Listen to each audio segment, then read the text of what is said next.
నమస్తే అండి, this is doctor Swathi, fertility specialist, Matrutva fertility centre Proddatur branch. So ఈరోజు రొటీన్ ఇన్వెస్టిగేషన్స్, ఒక ఇన్ఫర్టిలిటీ గురించి ఒక పేషెంట్ అండ్ హస్బెండ్ వచ్చారు, ఒక డాక్టర్ని కన్సల్ట్ అయినారు అన్నప్పుడు రొటీన్గా ఏమేమి ఇన్వెస్టిగేషన్స్ చేస్తాము అనేది చూద్దామండి. భార్య భర్త సంవత్సరం రోజుల పాటు కలిసి ఉండి అయినా ప్రెగ్నెన్సీ రాలేదు అన్నప్పుడు ఇన్ఫర్టిలిటీ గురించి కొన్ని పరీక్షలు చేయించుకోవాలి అని చెప్తామన్నమాట. అంటే సంవత్సరం పాటు కన్సున్న పిల్లలు కలగనప్పుడు ఇన్ఫర్టిలిటీ గురించి చూపించుకోవాలి, దాని యొక్క పరీక్షలన్నీ చేయించుకోవాలి. ఒక్కొక్కసారి ముందే చూపించుకుని ఉంటారు, అయినా కొన్ని టెస్ట్లు రిపీట్ చేస్తూ ఉంటాం అనమాట. దాంట్లో రొటీన్గా చేసే టెస్ట్ ఏంటి అనేది చూద్దాం. భార్యకి భర్తకి ఇద్దరికి చేయిస్తూ ఉంటాం. సో కంప్లీట్ బ్లడ్ పిక్చర్ అంటే హీమోగ్లోబిన్ లెవెల్స్ ఎలా ఉన్నాయి, డబ్ల్యూబీసీ కౌంట్ ఎలా ఉంది, ప్లేట్లెట్ కౌంట్ ఎలా ఉంది అనేది ఈ సిబిపిలో తెలుస్తుంది అనమాట.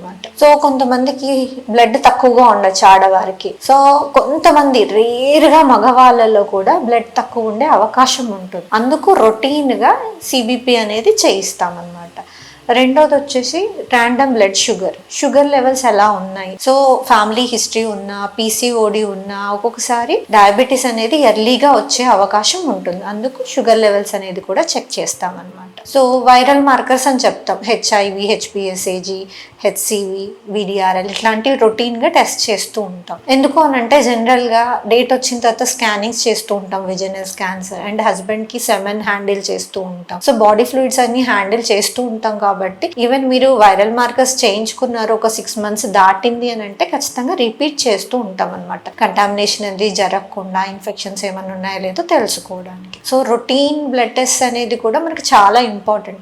సో పెద్ద పెద్ద టెస్ట్ చేయించుకుంటారు. ఈ రొటీన్ ఇన్వెస్టిగేషన్స్ చేయించుకోమన్నప్పుడు పేషెంట్స్ ఒకసారి ఆలోచిస్తూ ఉంటారు అనమాట. ఆలోచించడం వల్ల కొన్ని మిస్ అవుతూ ఉంటాం. కొంతమంది పేషెంట్స్ ఈ రొటీన్ టెస్ట్ చేయించినప్పుడు డయాబెటీస్ బయటపడుతూ ఉంటుంది, లేదా థైరాయిడ్ బయటపడుతూ ఉంటుంది, లేదా అనీమియా బయటపడుతూ ఉంటుంది. సో ప్రతిదీ మనకి ఇంపార్టెంట్. ఒక ఫీమేల్కి తీసుకుంటే హిమోగ్లోబిన్ 10 and above ఉంటే బాగున్నట్టు, 10 below ఉంది అని అంటే అనీమియా కింద కన్సిడర్ చేస్తామన్నమాట. షుగర్ లెవెల్స్ కూడా నార్మల్ రేంజ్లోనే ఉండాలి.